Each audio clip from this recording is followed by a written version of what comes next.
Welcome, everyone, to Retro Media Talk Podcast. Today, we're celebrating a 30-year anniversary.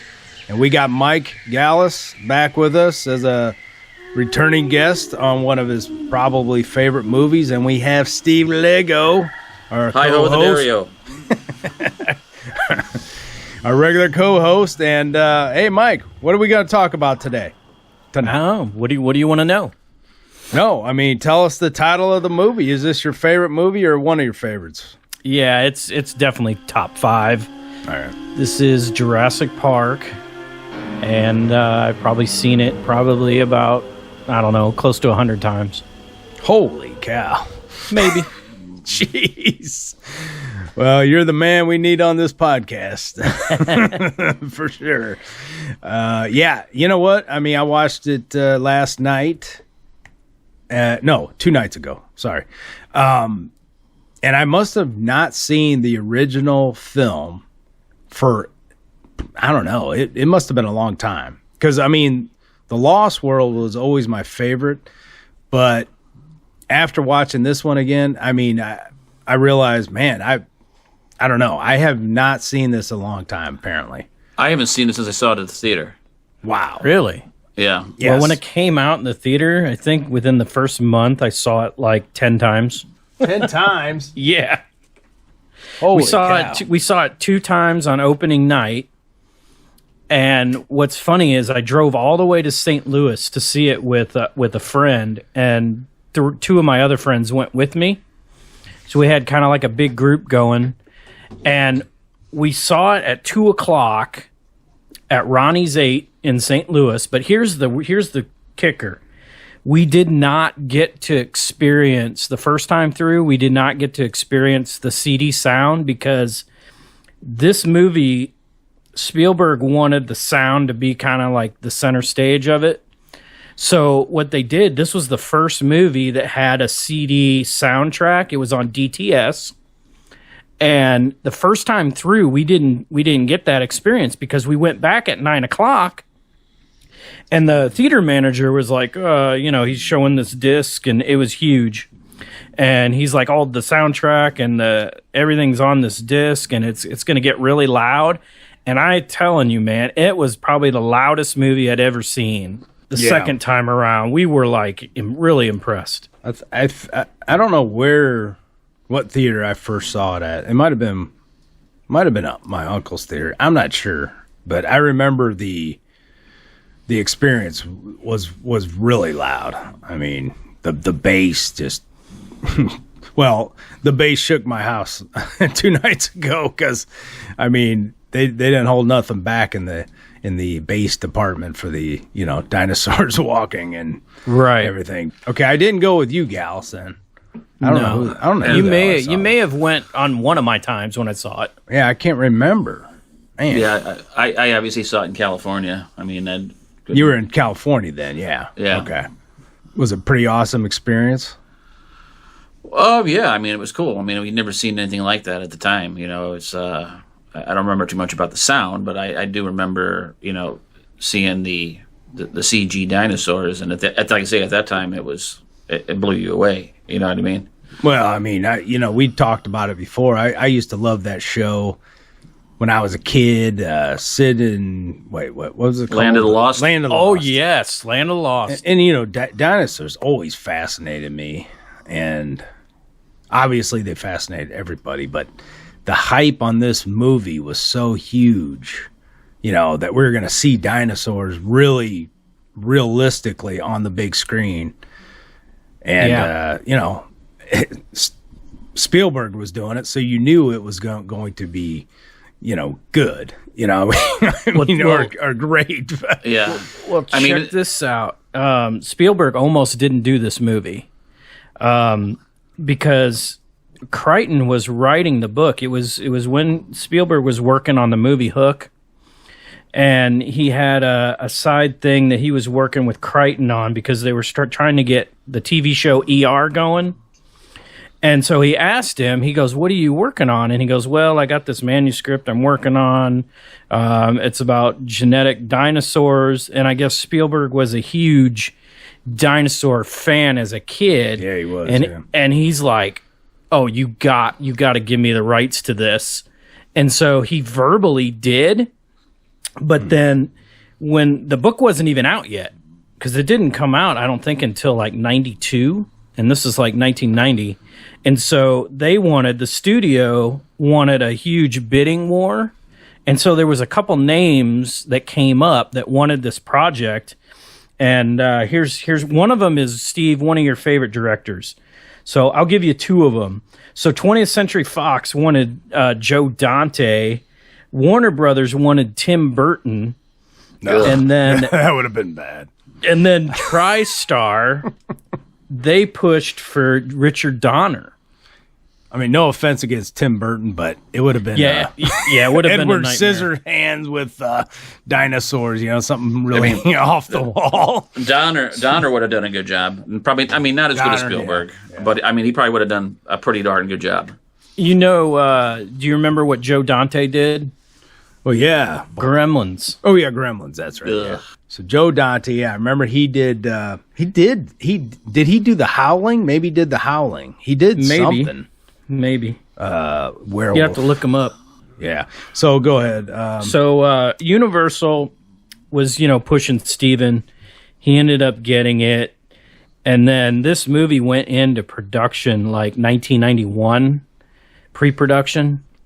And there was just a lot of stuff that had to happen because they didn't know exactly how they were going to do this with the dinosaurs yet. I mean, it was initially set up that Phil Tippett was going to do it. It was all going to be stop motion. Yes. Yeah, that would have been bad.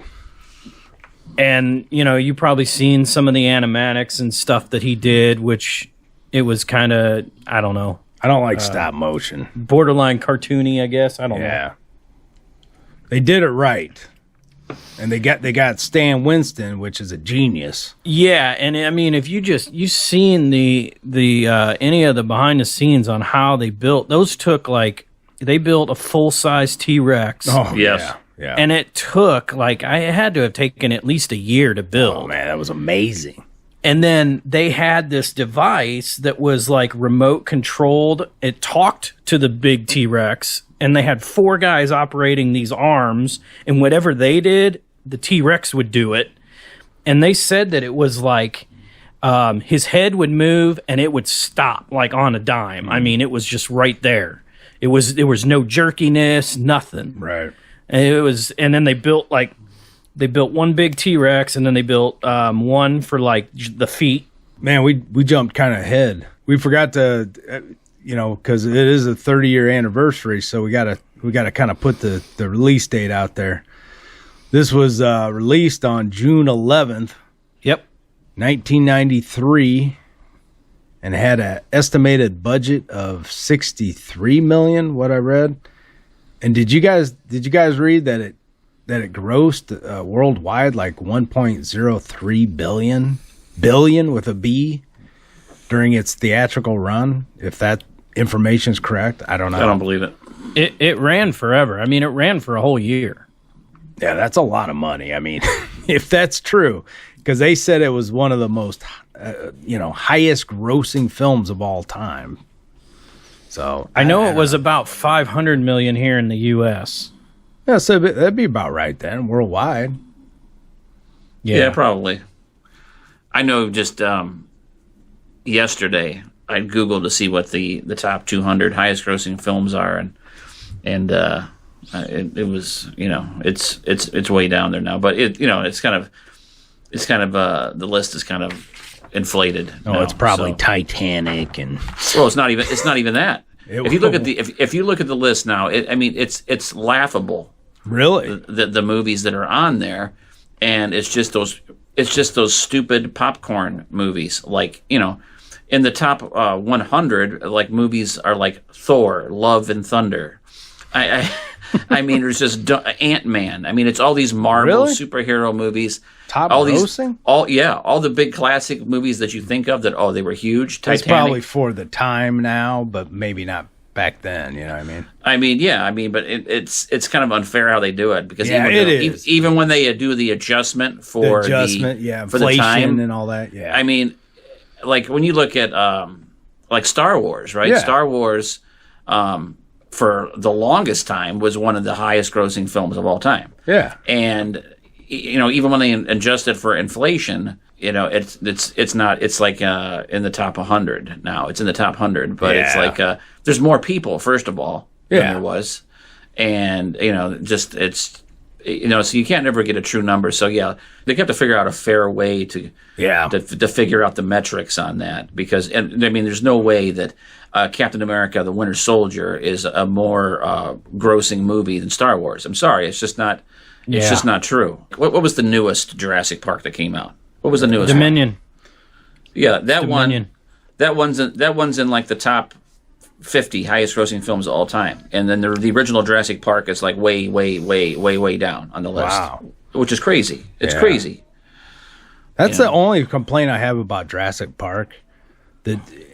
And movies that do that. I just want a Jurassic Park Part 2, Part 3, Part 4, Part 5. When you get into all these other names, God, it gets confusing.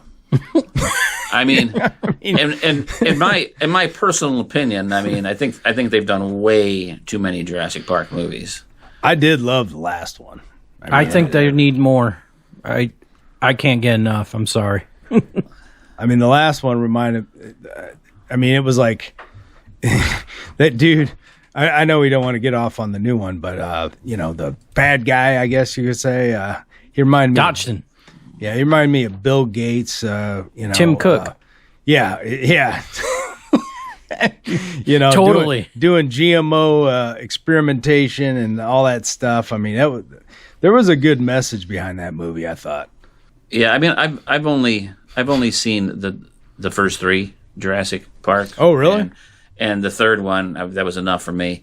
I think it had been played out even by Jurassic Park 3, whatever that one was. I can't remember what that was called now, but what the plot was for that one. But it's like how much can you do? It's just like it's hard. This is one of those movie series where it's hard to really beat the first one, because it was they're opening up this amusement park, blah blah blah, and things go bad, and when that's like. But the second one was, you got to admit though, that second one was nonstop. And I haven't seen that one since it came out, so I don't even remember anything about it. The second one, see, I've read both the books, and they're so different. The Jurassic Park movie and the book there's a couple scenes that are in the movie, but for the most part, they didn't even, the book is completely different. The ending of the book is like the weirdest ending. It's like Muldoon survives, Hammond dies. I think Wong, the BD Wong, the Wu, he dies. And then so Ellie, Grant, Malcolm, and Muldoon all survive. And they get captured by the Costa Rican government and they can never leave the island. That's how the book ends. Yeah, that's not good. It's so weird. What? So the Lost World, they took a lot of scenes from the original Jurassic Park book and put it in the Lost World because the Lost World plot has nothing to do with the movie. The book was about a dinosaur that could camouflage itself. So they incorporated that in the Lost World. So they took different pieces from these books and really made different movies. Did you think Lost World was even more amped up than the first one? I thought it was. No, I thought I love that's probably my second favorite because what they tried to do, it was like that's how Jurassic Park was supposed to be. Yeah. So you kind of got like this alternate reality. I thought it was great. I loved it. But I don't think anything can beat the original. It's just the time. Not beating the original, but I thought it was okay. I thought there was it was nonstop action in the second one. Maybe I'm wrong. It was. And I liked the little nods that they had in there. They went back to the original visitor center and they found the goggles and you could see on the floor they wrapped up the banner where it said when dinosaurs ruled the earth, and he lit it with, and that's how he made his torch. Yeah. One thing I forgot about this movie, I don't know if you did, Lego, since you haven't seen it in a long time, and I haven't seen it in a long time. Gals, you've seen it a million times, but for us, I mean, okay, rewatching the film, did you have a better or a worse experience watching it? Or the same? Do you remember? You might have a better memory probably than I do watching a film. Are you asking me? Yeah, you, because you haven't seen it in a long time. After seeing it, like I said, this is the second time ever seeing it. I wasn't very impressed with it as I was when I first saw it. To be honest with you, Really? Okay. I was like, it was a good movie, but it's. I mean, it didn't hold up for me. To be honest with you, no. We can expect that from Lego. It didn't hold up. It was a good. It was a good movie, but that's what led me to say that there's been way too many Jurassic Park movies because I mean, really, it was a good movie, and I mean, for me, I mean, that was the ultimate, right? And I've seen 2 and 3, and I vaguely remember those, and yeah, I mean, it didn't hold up. I mean, I'll never really have an interest to watch it again. I mean, I just didn't think it was. Of all the movies Spielberg did, I would say this is not even close to his top. It's okay. It's okay. The dinosaurs were cool at the time. Like I said, when you saw those on opening day in the theater, you'd never seen anything like it. But now it's run of the mill. I mean, you see those kind of effects every year. I mean, when I watched the film, I watched it like, I know technology has advanced. Yeah. I know the dinosaurs are going to look even more spectacular. But for the time, I'm like, holy shit. These dinosaurs still look good to me. Yeah, I mean, they still look good. But you can tell the print's a little dated. I mean, I watched it on 4K, and I was expecting the colors to be a lot more vibrant, and they weren't.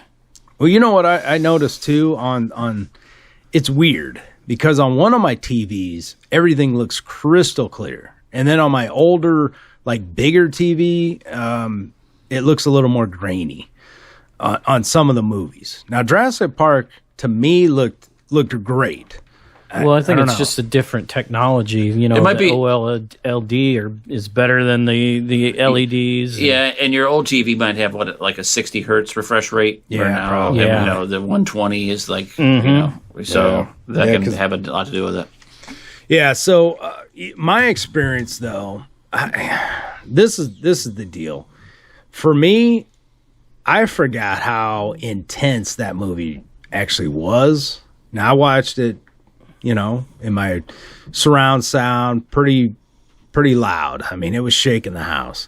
Yeah. And I was like, man, you know what? This is a pretty scary film for when you think about it. I mean, there's some nonstop suspense moments that I remember feeling that in the Lost World, but the whole raptors and everything, those things are just vicious, Yeah, the raptor scene was just like, that's a thriller scene. That's classic thriller scene. Yeah, and when they were up in the ceiling and, the girl falls. Yeah, did you know? Yeah, yeah, go ahead. It was they replaced her face. Yeah. Because it was her stunt double, and her stunt double looked up, unfortunately. I don't think she was supposed to. And so they replaced her face, which was pretty cool. Yeah, it was pretty cool. When I watched all the special features, and I learned a lot. Mm-hmm. And you know what really surprised me? Because they built a lot of the, they built some of the, well, obviously, with the dinosaurs and everything, they built that on what stage? Was it Universal or one of those? Yeah, so they used a bunch of stages at Universal, but the T-Rex stage was actually built on Warner Brothers set. Oh, okay. And so was the tree. And what's interesting about that tree is it was 50 feet tall. I mean, that's a suspenseful, scene. Yeah. Yeah, and so what they did with that tree was they dressed it 3 different ways. Because it was only 50 feet. It was supposed to be 150 feet. And so they dropped the car 3 times in 3 different ways, basically. And that kid, man, I mean, that kid about died like 10 times. I mean, it was crazy. The car. Yeah, you can. You know what's crazy is you can still see, if you look really close, you can see the wires attached to him when he gets electrocuted. Okay. Go back and watch it. That. Like, I mean, it was like, even in the end, when the bones came down on him, I didn't know they reverse filmed that, because I was like, gosh, they're really torturing that kid.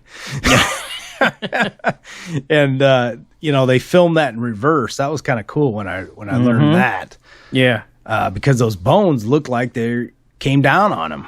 Yeah. And then I found out, the bones were the sound they used with bowling pins. Yes. And then the T-Rex foot sounds were actually redwood trees being cut down and hitting the ground. Yeah, that's amazing. And then I found the raptors were like, what, dolphins? Yeah, the raptor scream was a dolphin, and then the T-Rex scream was a mixture of a crocodile, a lion, and a baby elephant. Yeah, that's what I read. I was like, man, that's kind of interesting. And then, so about the cat. Oh, go ahead. Hold on. Also, since we're talking about the sound effects, yeah, this was one of Spielberg wanted. Okay, usually when they do Foley for a movie, most of that stuff is already recorded. They just keep using they rehash. Yeah. And use the same stuff.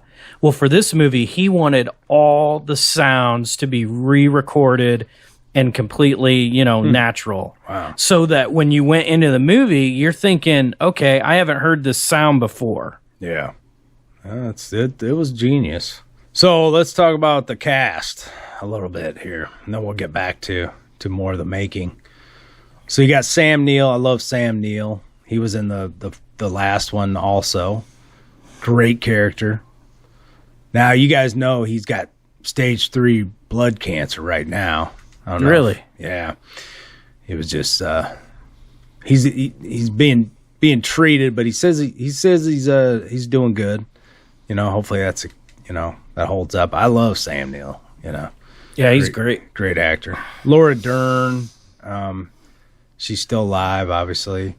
Jeff Goldblum's my favorite character. What do you guys think? I mean, he's my favorite in the Jurassic Park series. I don't know. Yeah, I just love Jeff Goldblum. Yeah, him and Sam, if they're in it, I'll watch it. I mean, yeah. It's great. I just love Jeff's personality. He's just a wisecracker. He's just awesome. Now, one complaint I have about Jurassic Park, and I love John Hammond's, Richard Attenborough or whatever. Yeah. Who plays John Hammond, the owner of Jurassic Park. He died in August 24, 2014. I don't know if you guys knew that. One of my pet peeves in movies, okay, is when people's eyebrows are sticking up. and I wanted to comb his eyebrow so bad, either down or clip it. And I'm like, why are these Hollywood guys telling these people, hey, look, you got an eyebrow that's just, I mean, his eyebrows on one side were sticking straight up. I don't know, something about that's his thing, man. That's Sir Richard Attenborough.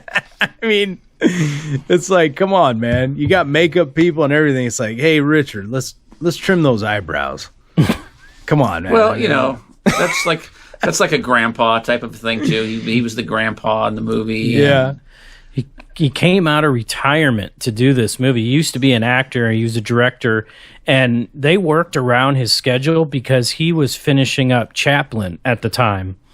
And they accommodated all his, wherever he had to do with this other movie, and they kind of fit him in to do it because Spielberg really wanted him to do it. Oh, he's a great guy, a great actor.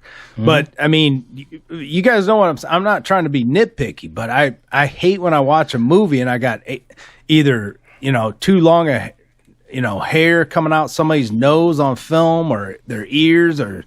I mean, come on, man. Just trim it up. You're going to be in a movie. It's real people, though. They're supposed to be real people. It's like supposed to be a real life. It's like distracting to me because I'm just concentrating on that hair coming out the nose. So or the let me ask you this then. Let me ask you this then. So when you watch one of these movies, like say where it's like, I don't know, it's taking place in like the 1400s, right? You know, it's like medieval times, and they're in the castles, and you see these people with like sparkling white teeth. No, you should have like brown, gross, rotten. Well, yeah, teeth. but I'm watching a movie, not reality. You know what I mean? I see movies like when you watch, for example, I'm drawing a blank.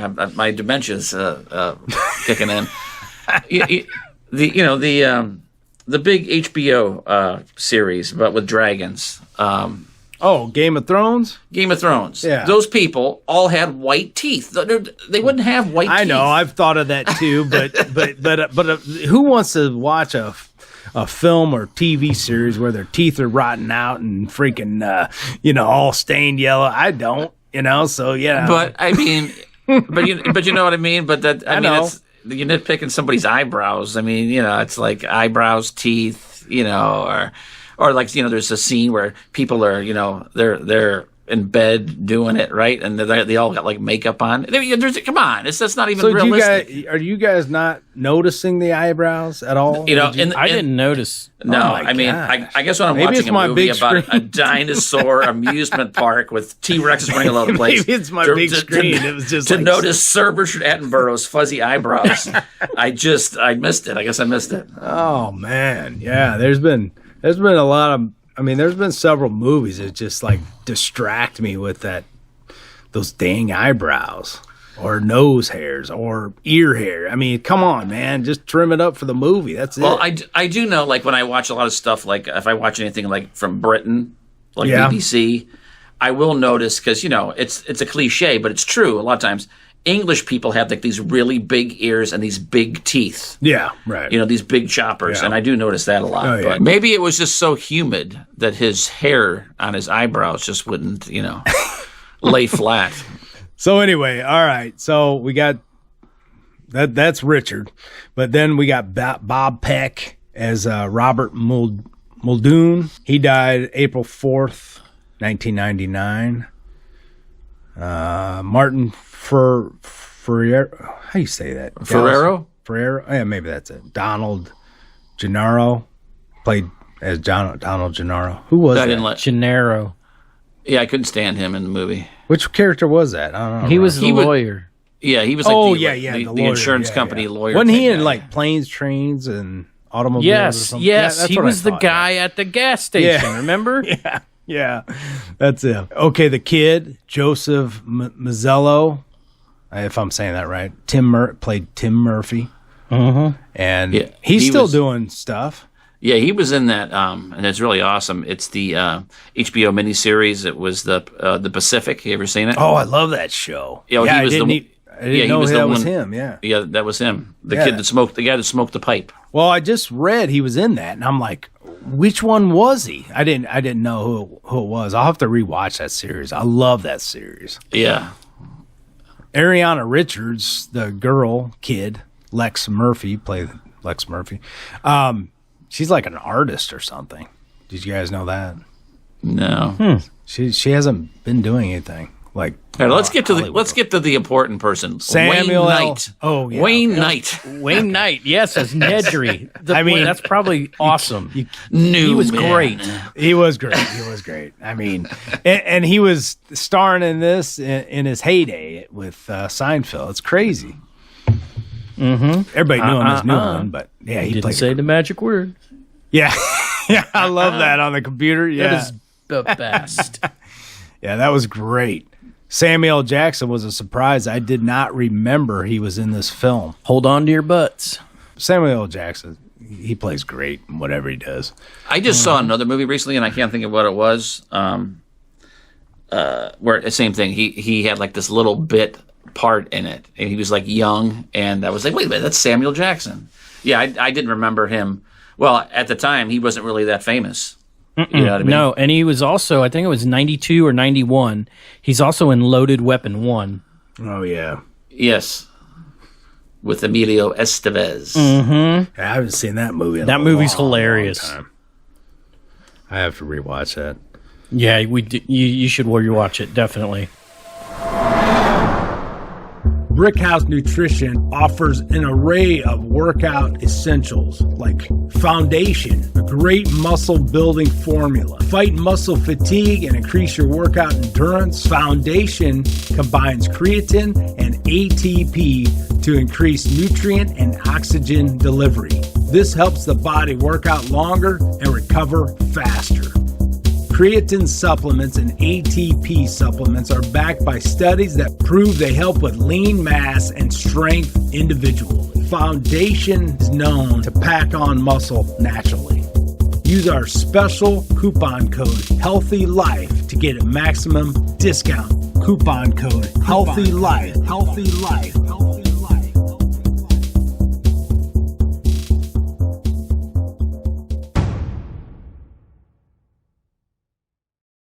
I guess we better talk about the score real quick because I know Gallus is biting at the bit.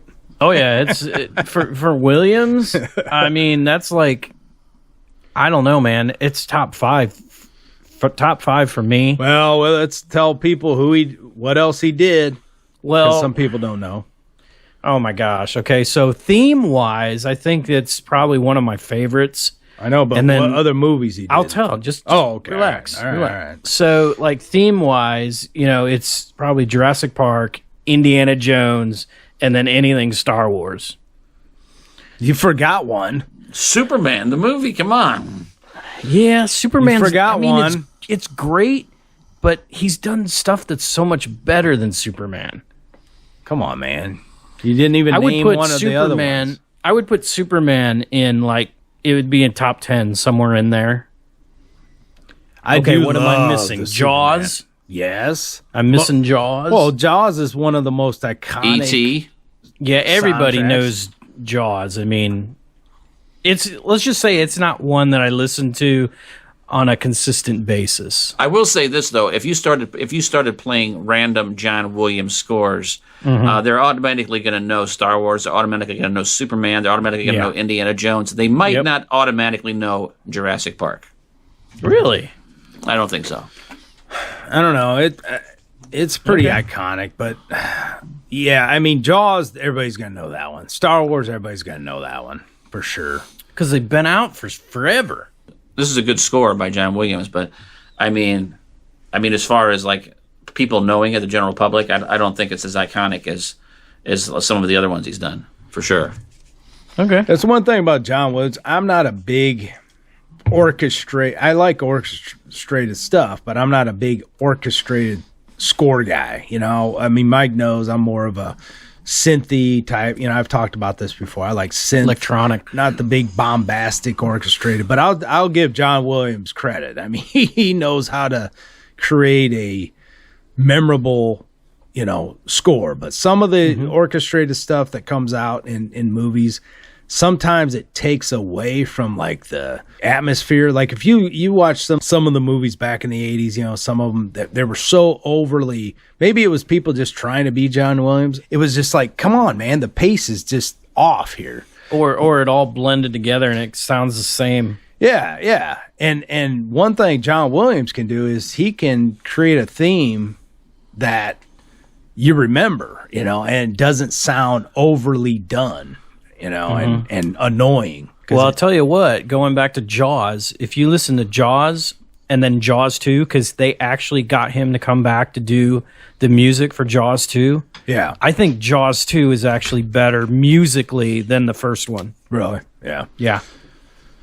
Yeah, I couldn't tell you. I mean, I haven't watched Jaws 2 in a long time, but yeah, I plan on watching it. I don't know. When did Jaws 2 come out? 1978. 78. Okay. I watched it same year shortly Superman after we came did out. Oh, you did watch it? I watched it short.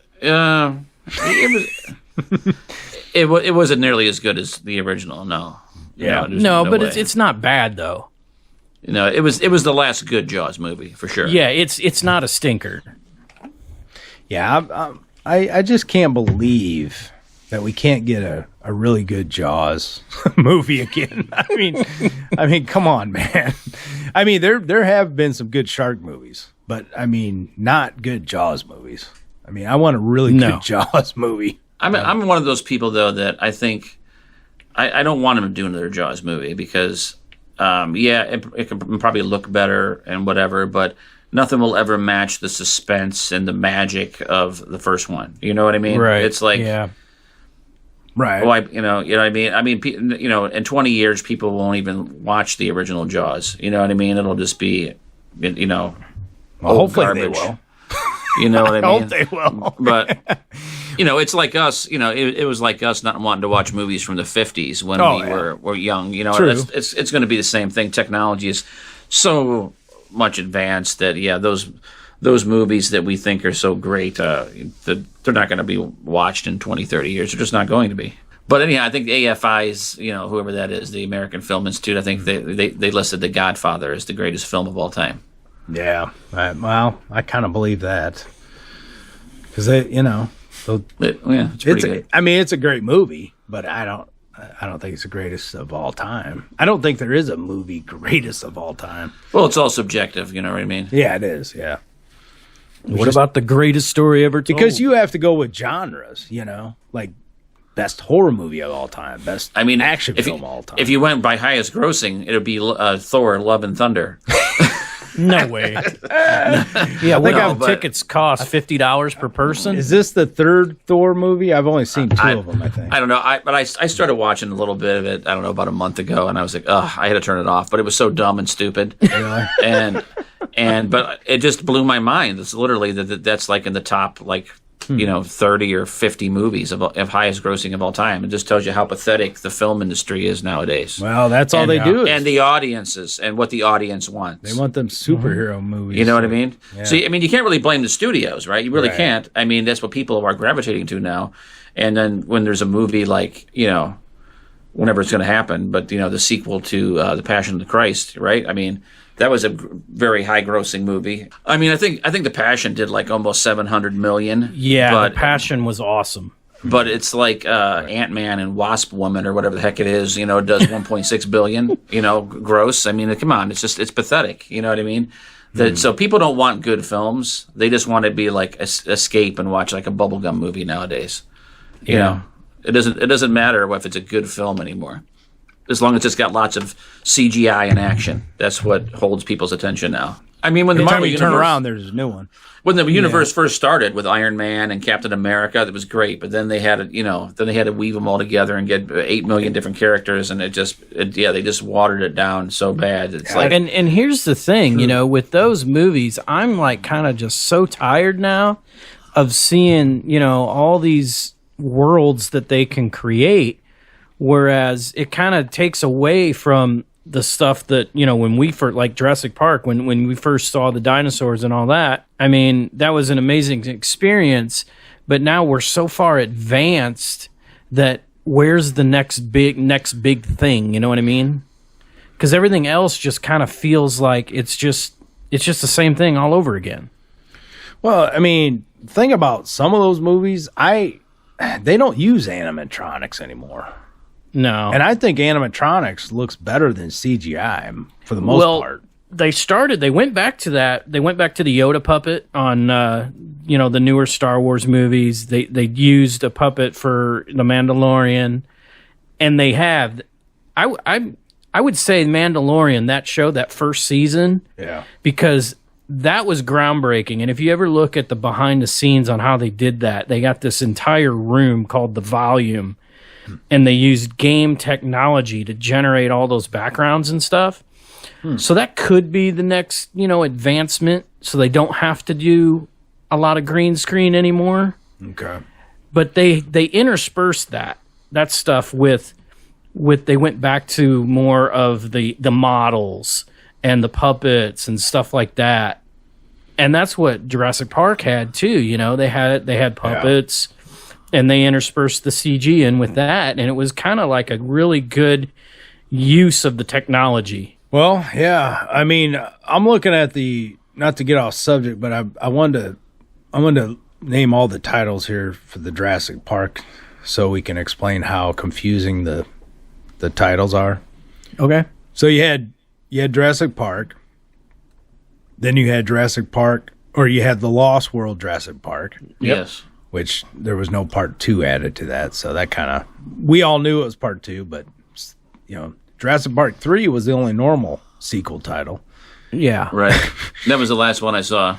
And then it got confusing because it got Jurassic World. Yeah, they used world in the title. So Why they would you basically do that? They rebooted the series. I mean, I get that, okay, it's Jurassic World, but it's and where they were going with that is they wanted the dinosaurs to affect the world. Yeah.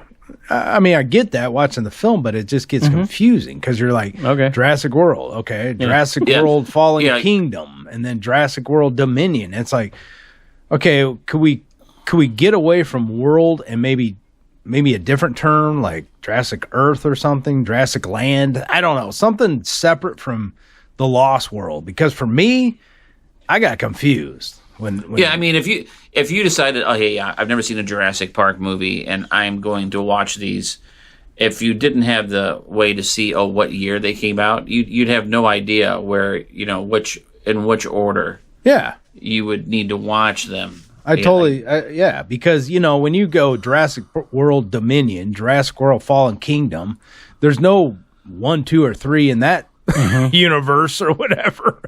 I mean, you got to look at the years. You have to look at the years, like Lego said, and it's like it gets annoying because I just want I want to know what's 1, 2, 3, 4, 5, and 6. You know what else is really annoying, and this really bugs the heck out of me. Going back to the first movie, didn't do this, but the next, I'd say it started with Jurassic World. The trailers that came out for these movies told you the entire storyline in 2.5 minutes. I hate when that happens. And it bugged the heck out of me. You could easily piece everything together and figure out the entire movie. Yeah. I mean, you remember those trailers back in the day? They'd be like 3 minutes long or something. In a world. They would show all the spoilers. Yeah, I know. They would show. Yes. And I'm like, what the hell are they doing? Yeah, at least Star Wars when the somebody Force dying. Awakens, the Force Awakens and the Last Jedi, when those came out, they interspersed that stuff so cryptically you really couldn't figure out what the heck was going on. Yeah, that's the way to do it. Yeah, you would think. So Jurassic Park was the highest box office success until Titanic, so it led the charge from 93 to 97. Yeah, that's a pretty good. That's what 4 years. So, do you want to know something? Semi-interesting. This would be a trivia question. So, the first full trailer for Jurassic Park when it came out, I always try to do this. That what they do is they usually use music from other films for the trailer, and I knew what it was, but there's 3 movies that were used in the trailer. The first one, it opens with Indiana Jones' Last Crusade. What? Yes, the music, and then it goes to Backdraft. They use Backdraft? They use Backdraft. It's the Burn It All, the classic Burn It All track. Oh my god, that's a good soundtrack. Yeah, it's great.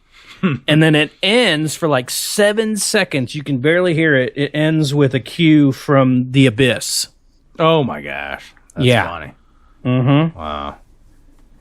Well, the most interesting part about when they were making this film, I think, obviously all the things that went into it, but did you know when they were on Kauai, they got hit by a Category 5 hurricane? Yes. Yeah, it was September 11th. September 11th, September 92. 11th? Oh, yes. My gosh. And here's the crazy part about it. Okay, they said that their hotel was like ground zero. Yeah, they're right in the middle of it. I mean, it was like they saw the eye of the hurricane and everything. I mean... Yeah, they had to wait it out, and then... They all slept in the lobby or something. I don't know. Yeah, it was in the ballroom. Ballroom, that's it. And so the next day they went out, and then, the whole town was like, just trees down, Devastated, no right? power and everything. And so Kathleen Kennedy ran 5 miles to the airport, and she was looking for any kind of way to get off the island. Who's Kathleen Kennedy? She was the producer. Okay, all right. Okay, she's the president of Lucasfilm now. Okay. So anyway, she runs in. This guy came up to her and he said, "Do you need help?" And she goes, "Yeah, I'm on this island with a film crew. We're trying to get everybody off the island." And the guy says, "Well, maybe you remember me." And he quoted a line from a movie. He said this line, "Oh, that's just my pet snake, Richie." Oh, what was that movie? That was in the Raiders of the Lost Ark. Exactly. It was the guy in the plane. in the plane, yeah. He's it was an actual pilot. He was? It was him. It was him. Oh my god. But it was his pet snake, Reggie.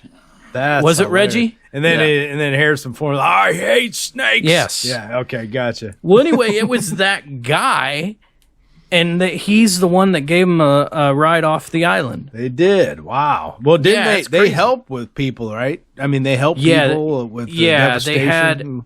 They built a bunch of roads, for the production, and then they used a lot of their equipment that wasn't damaged to, pick up trees and all kinds of other stuff. Yeah. Well, I thought that was fascinating. And then that John Hammond, I guess, slept through the whole damn thing. Yeah, he did. He didn't even know what was and then going he said, and when Spielberg was telling him he slept through the whole thing, he said, I slept through worse or something. Hi, guys, this is Steve here. Do you ever think about taking your nutrition to the next level? Have you ever wondered what the best iodine supplement is? How about Detoxidine? Certified organic nascent iodine. A life changer. How about a liquid turmeric with black pepper? Goes in your system, fights inflammation. This blend preserves the full spectrum of antioxidants naturally found in turmeric.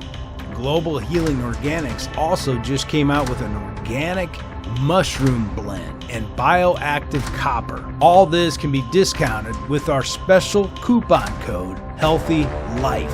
With a $50 minimum purchase, use Healthy Life for maximum discount with a $50 minimum purchase. GlobalHealingOrganics.com.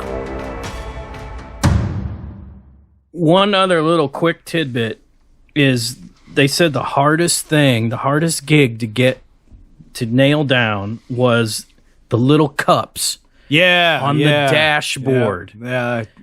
That was surprising. Yeah, because Spielberg he was, I guess, on the way to the studio or something, he was listening to Earth, Wind, and Fire, and it was shaking his mirror. And he's like, I want that to happen when the T-Rex gets close. And so they couldn't figure out, they got the mirror down, but they couldn't figure out how to get those perfect ripples of water to come up. They said they tried everything, and eventually what it was is it was a guitar string. They found the right chord. Yeah.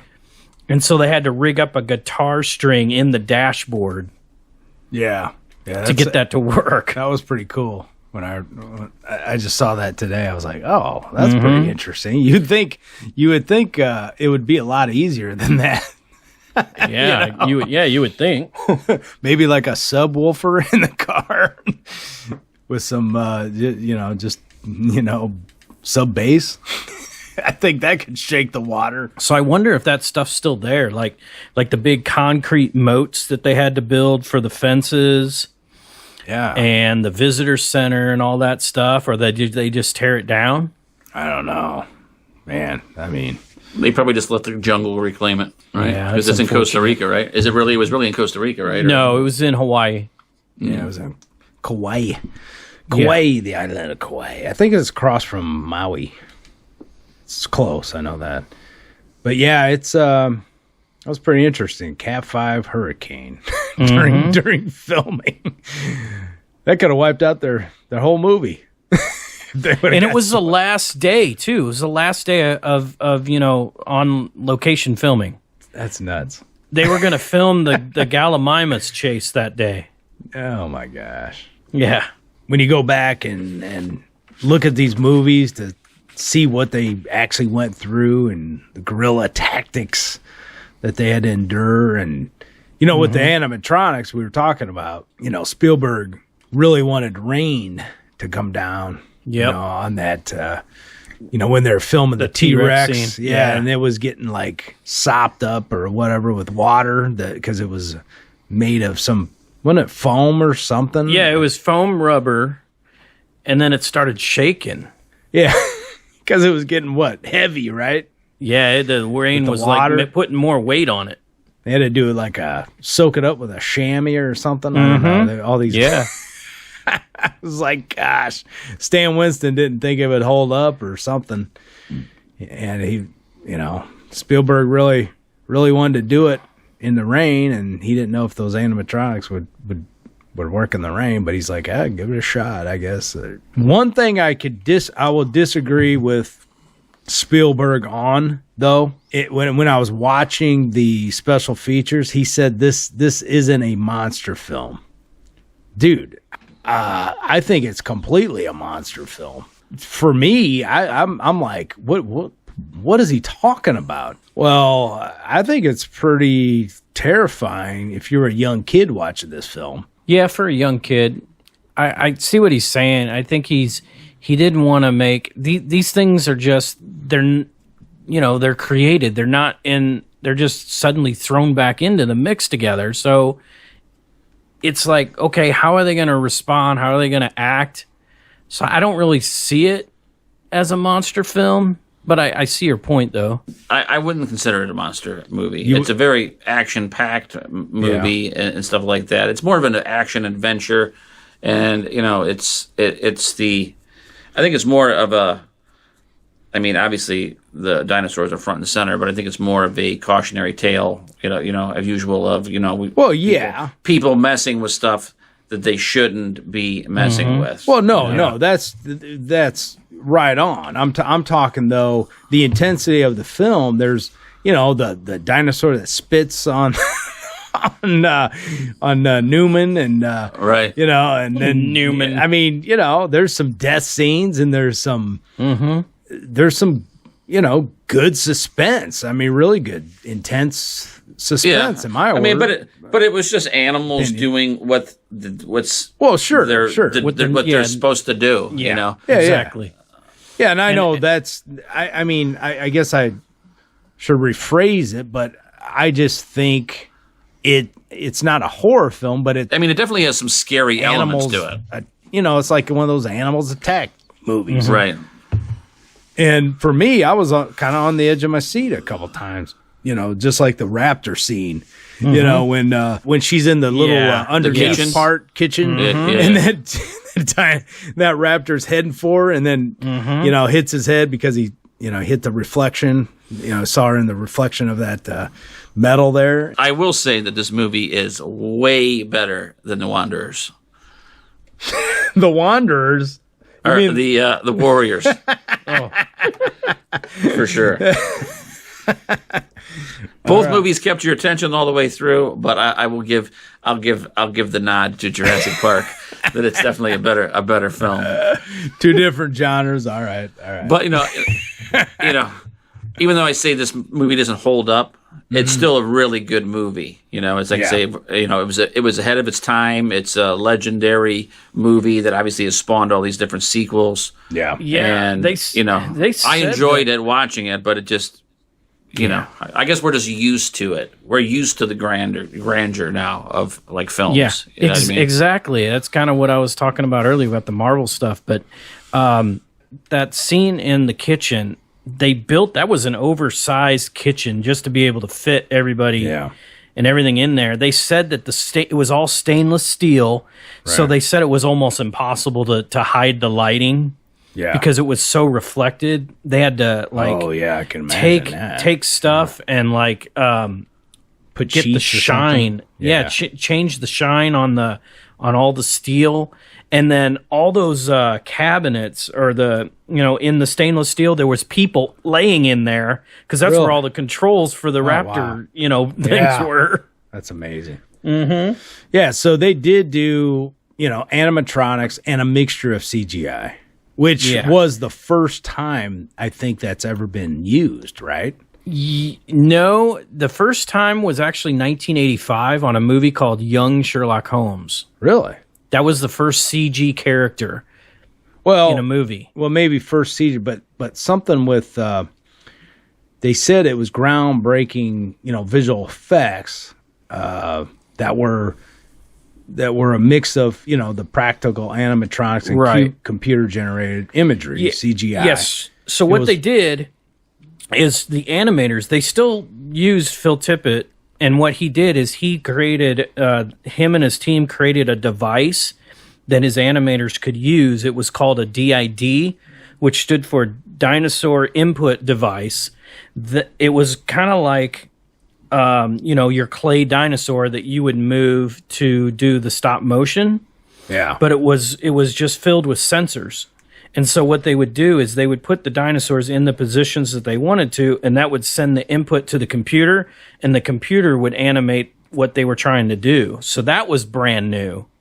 Yeah, because they utilized more CGI in this film than any other film prior. But yes, they also had the animatronics. So the mixture, it was just a perfect balance. For me, it held up with the visual effects. I mean, you could tell a couple green screen effects, like her falling through the ceiling. I mean, you could see it was green screen, obviously. Well, the number one is after the T-Rex attacks the Jeep and they're driving away, you can totally tell that that's green screen. Yeah. When Goldblum's saying, do you think that'll be on the tour? Yeah. But I mean, the opening, with the big, what kind of dinosaur is that? The huge, was it the Brontosaurus? Yeah. Yeah. I mean, that still looks good to me. Yeah. Oh, that was like the unveiling, right? Yeah. When you first seen it. Yeah. And I remember, that's a scene I remember to this day. Yeah, that was seeing it. It's just like, wow. Yeah. And she, Laura Dern, said she cried when she first saw that scene. Really? Because when you're acting in a movie, you don't know what the heck you're making. They're not there yet. I mean, you can imagine, but you're you looking don't. At a popsicle stick. Yeah, exactly. It was a big stick with a big X on the top of it. Yeah, can you imagine seeing that for the first time? That would you're been cool. in, and you're like, I bet it brought tears to your eyes. That's amazing. But a lot of that technology was the advancement because of Terminator 2. Oh, yeah. And if Terminator 2 wouldn't have pushed the envelope on that one, because that's what they started thinking about. Hey, wait a minute. What if we tap into that? And then that's how all this stuff started coming. Wow. Yeah. So, I mean, this was the first real film. That'd be another good movie to do. Yeah, definitely. Terminator 2. Yeah, between Terminator 2 and Jurassic Park, you had like that opened up the whole digital world. Terminator 1's good, but nothing like Terminator 2. No, Terminator 2 is a classic. That would be my only movie I would like to start with the sequel over the original. I think Terminator 1, though, was more suspenseful. It was suspenseful. Yeah. It was. But Sarah Connor. Yeah. I mean, it was, but Terminator 2 was suspenseful. I mean, there was a lot of action in that one too. Mm-hmm.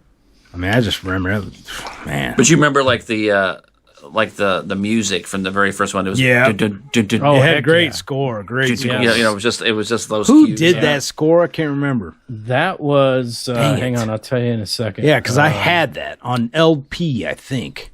I believe I had that. I know it's Brad Fidel. That's who it is. Yeah, that was a. The second one is just that score is just amazing. Well, who did the second one? He did both of them. Oh, he did? Okay. Yeah, because it was his theme. I mean, that's another classic theme. Everybody probably remembers. That dun dun dun dun dun. It's just so good. I mean, that's awesome. I know I had that on record. Because I remember I borrowed it from you. You probably did, and that would have been like taking one of my limbs. You know how I was. It's like, you better not scratch it. I probably had the I had the cellophane over it. I'm sure. Yeah, probably. I just made a quick copy. You ripped the cellophane. Yeah. Oh my goodness.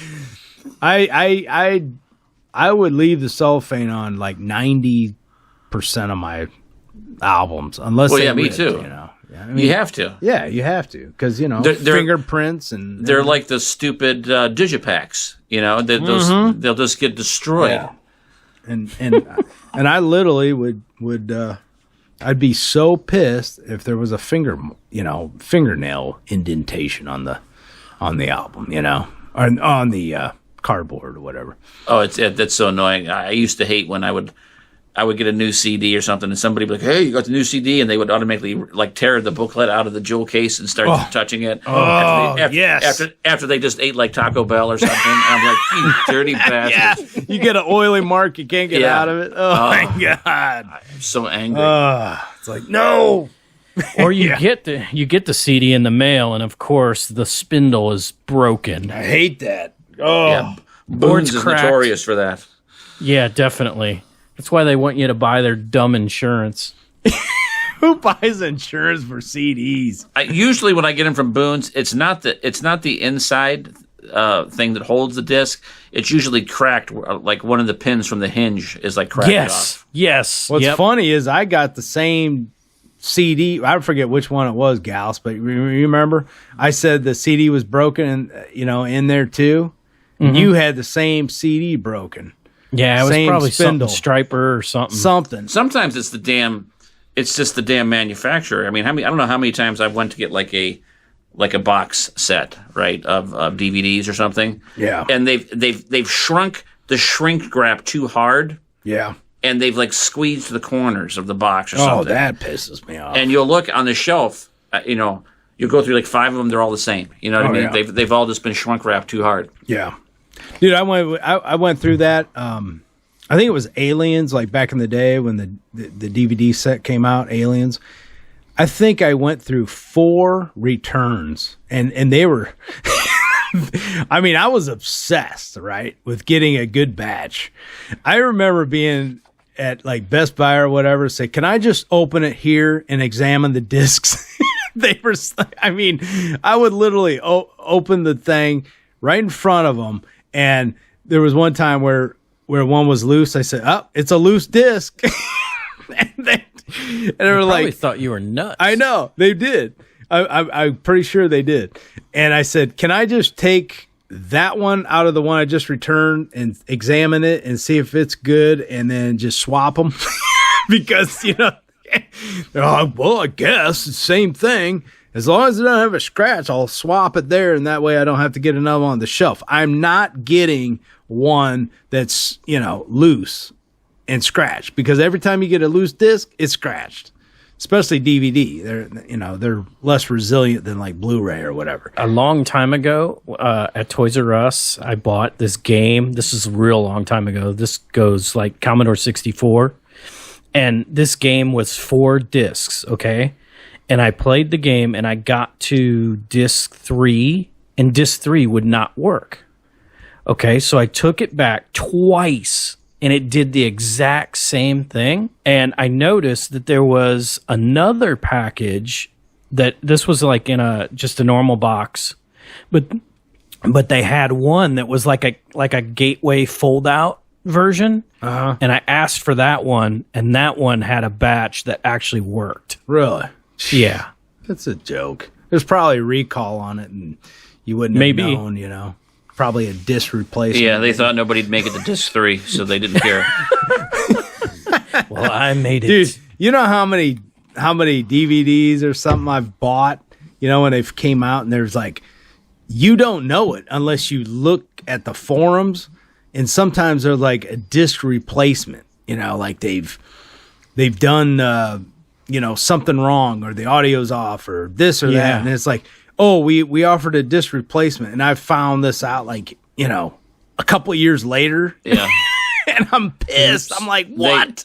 They actually did that with the original Bionic Woman DVD release. They did? There was a problem with the audio on one of the discs, and they did a disc replacement on it. Yeah. Oh man, I've went through 2 or 3 disc replacements from Shout Factory, and it pisses me off because when they finally deliver or mail out the disc replacements, it's like 2 months later, and I'm getting it in a little sleeve. Yeah. Oh my God, not even a case. And I'm like so pissed because it's like, you know how sleeves are, and it's in this little envelope, a little bubble wrapper, and I'm lucky it ain't cracked.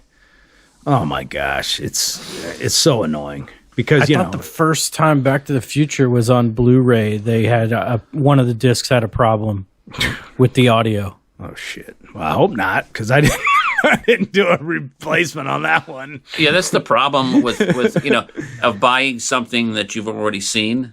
You don't always automatically just pop it in and watch it right away. No, you don't. You know what I mean? Right. No. Yep. Oh, I have. There's stuff I've got that I've never seen. Like I've had for 10 years, and it's like just sitting there. It's just there's not enough time in the day to watch everything. But I got it for a rainy day if I ever need it. Right. Or the grid goes down. Can't stream. That is the nice thing. That is the nice thing. Like, I don't know, it was probably about a month or two ago.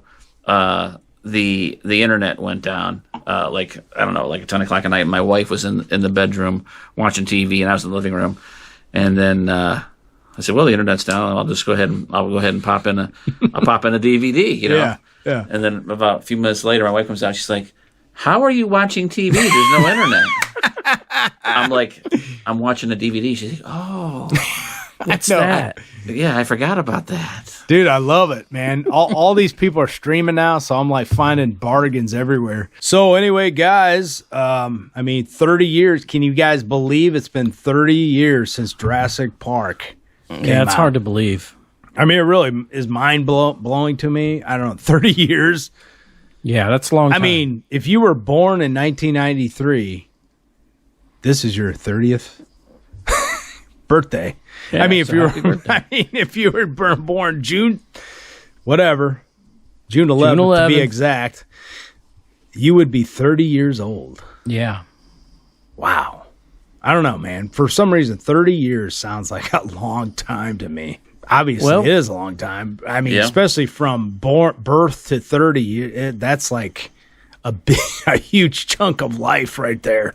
Well, think of it this way, too. This year was the 40th anniversary of Return of the Jedi. Oh, my gosh. It's amazing. Yeah, we were in grade school when that came out. I want to do that movie, and I wanted to do it, but I don't know if I want to do it before Empire, because Empire is like my favorite. Well, we have to do Star Wars. I know you have to do Star. You probably have to do them in order. We got to do the original trilogy. Yeah, we have to.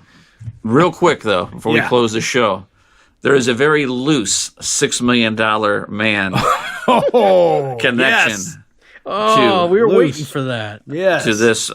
To this, and only for the fact is Steven Spielberg also directed an episode of Owen Marshall, Counselor at Law, which starred Lee Majors, which is the $6 million man. So very loose, cool. Very loose. But yeah, I didn't know this, but Spielberg in his career, he directed a lot of classic TV shows. Heck, I didn't know that. I didn't. Wow. I had no clue. Wow. Yeah. Well, that's pretty cool. At least we got a $6 million man connection finally. That's right. Mm-hmm. I think we struck out in the last one, didn't we? Didn't you? We did. Okay. We did. But you're still looking. You'll find it. Nah. Hey guys, what's up? This is Steve Montgomery from Retro Media Talk. Hey, I just want to let you know I got a new album out called Night Sky. If you like ambient, cinematic type music, a little synth wave mixed in with some of the tracks, hey, check it out. It's available on Bandcamp, Amazon, Spotify, and some other outlets. I also have a physical CD that you can order through the link in the podcast description wherever you're listening to. Thank you so much for your support. Steve Montgomery, Night Sky, out now. Well, it's been fun. If you haven't seen Jurassic Park, I don't know what the hell you're waiting for, but go watch it. And then if you haven't seen Lost World, watch that next. Have either of you guys been to Disney and been on the Jurassic Park ride? Your tranquil journey through the world of the dinosaurs. You know, they were making that when I was there, and I was so pissed that, they didn't have it was done. pretty... Yeah, I missed it too. It was pretty cool. It was probably the coolest... ride in the park. Really? Oh, yeah. Man. Because you get in those Back to the motorized... Future ride? Have you done that one? I don't know. No, I don't know if that was there when I went. I don't think it The was Back to there the Future ride was awesome. But yeah, I mean, it was set up just like the movie where you're in those motorized Broncos or whatever. Oh, really? The and Explorers. then the T-Rex comes out and it's like coming behind you and the thing floors. Oh, wow. It's pretty. And you're up on two wheels at one point. Oh, really? Yeah, it's pretty Nice. cool. It's pretty They cool. drop ride. you down a waterfall or something, don't they? It's been so long now, but it was cool. It was very cool. Yeah, because I've only done as far as the movies go, E.T. and Jaws. That was the only Yeah, ones I've done both of those, and I also got to do Backdraft, which was weird. Ooh, Backdraft. Yeah, it was hot, man. It was hot. Man, that's They awesome. had barrels flying like crazy over you and all over the Jeez. place. Oh, Earthquake. That's the other one. You've Okay, probably done yeah. that one. That was pretty cool. And then King Kong. King Kong. I've done that one, yeah. He plays ping pong with his ding dong. Always throwing out the good one-liners. So anyway, I don't think we've left too much out. I think we covered everything, right? On the movie? We have. Pretty much. I think so. Yeah. All right. Well, Although I do have one story real quick. all right, go ahead. Okay, so normally because I was really looking forward to this movie, big movie, and they released the soundtrack 2 weeks before the movie came out. Mm-hmm. And usually I don't listen, but I had the whole thing memorized before I saw the movie. And in retrospect, I wish I wouldn't have done that. Oh, really? Because I had all the cues memorized. I knew almost what was coming. Well, do you got any call-outs? Anybody got any call-outs? Anybody? Shout outs? Shout-outs, call-outs? Yeah. Whatever you guys want. We could do a shout out to Dan Rubin. Dan Rubin. Bob Hartman. Ruby's Pizza. Ruby's Pizza. Yeah, go check it out. It's good stuff. And he's also right now Man. going to be on the 50th anniversary tour for Petra. I think he is, yes. Who? I hope so. Who is? Bob Hartman. Oh, Bob Hartman. Dan Rubin. Lego thinks that Dan looks like Bob Hartman. Back in the 90s, he resembled... He did probably because did. of the hair. He had like the mullet and the beard and stuff. Yeah. Yes. Yeah. That's funny. So, yeah, he used to always call him Bob Hartman. You know, Goldblum, Jeff Goldblum. Jeff? John Buchanan looks just like him. Oh, you're right. You're Oh my right. God. I kept looking at Jeff Goldblum. I was like, who does he remind me of? And it just hit me. I was like, oh, man, John Buchanan. Yeah, a little bit. It's just crazy. What is he up to now? I think he lives in Florida. A photographer, maybe. I think I checked. Okay. I haven't talked to him in a long time, but yeah. Hey, anybody know the theme right offhand? You want to? Oh, yeah. Go ahead, hum it. Dun, dun, dun, dun, dun, dun, dun, dun, dun, dun. See, we can't get no copyright strike on this. We can just do. Are you sure? They can probably figure that out. Dude, hey, if anybody wonders why I have to keep the songs, if I throw in there and clips so short, it's because YouTube catches Yeah, it they like suck. 8 seconds. I mean, it's so it's fast. it's I can't ridiculous. even. It's nuts. Yeah, they'll probably, catch this theme at 3 notes. But it sucks. It's like, this is fair use, We're Exactly. doing They're fair not playing use. by the rules. But I'm And not going to. But so many people use like full freaking songs. I know. Exactly. How are they getting away with it? I don't know how they get away with it. I think they're going to buy. I think they have to buy a license or something. I think it's all rigged. It's nuts. I don't know how they're doing it. I watched these two. I watched these two guys. They listen to hard rock metal songs people recommend, and they review them. Really? And they play the songs. They play, they might not play the whole song at once, but they'll play like 30 seconds to a minute of it, then they'll stop and they'll comment, and then whatever. Sometimes they'll play the whole song and then comment, and they get away with it. So I don't understand. I don't know some either. people. I don't know either. I want to know their figure this trick out. because I did one reaction video to an album, and I listened to clips each song, and I got a copyright strike on it, but it said, okay, you can't monetize it. It goes to the copyright owner. But I did a So maybe they're just not monetizing. maybe not. But I put the work into it, so I was like, okay, well, this is under fair use. I'm doing commentary on it, so I filed a little thing, stating that, this is under fair use. I'm doing a commentary, and the record label still stuck it with me, and they could have really put a strike on me if I would have tried it again. So I don't know, man. I don't trust these record labels. I don't trust any of them. I know that some people upload full albums from bands now, and the monetization, which I don't know why a band would fight it, or a record label, because they're getting monetization. Mm-hmm. I've heard of, but they could bring your channel down if they want to be, hardball, if they want to play hardball, and I just don't want to take the risk. Yeah. I don't know, man. It sucks. I want to know the secret. This is my ender. God creates dinosaurs. Oh, I love that line. That's the one I want. God creates man. Yeah. Man destroys God. Man creates dinosaurs. God creates dinosaurs. God destroys dinosaurs. God creates man. Man destroys God.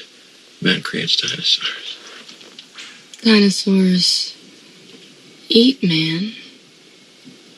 Woman inherits the earth. Yeah, and then line, the girl yeah. says, dinosaurs eat man. Yeah, that's it. Yeah. Woman inherits the earth. Yeah. And that line was delivered by the great Jeff Goldblum. Yeah. And then there's all the running theme through the movie is Hammond when he says, Oh, yeah. Spare no expense. Yeah, I use that a lot. Spare no expense. And then there's the We spare no you didn't expense. say the magic word, which we already talked about. Yeah. And then hold on to your butts. I use that all the time. Oh, yeah. Yeah, there was a few good ones. And the other one that cracks me up is when he gets out of the vehicle and then Muldoon loses it and he goes, I'm telling you how many times we needed locking mechanisms on the vehicle doors. Oh, yeah. Yeah, that was funny. All right, guys, thanks for listening. Find us on retromediatalk.com or wherever you get your podcasts, and we will see you on the next one. Adios.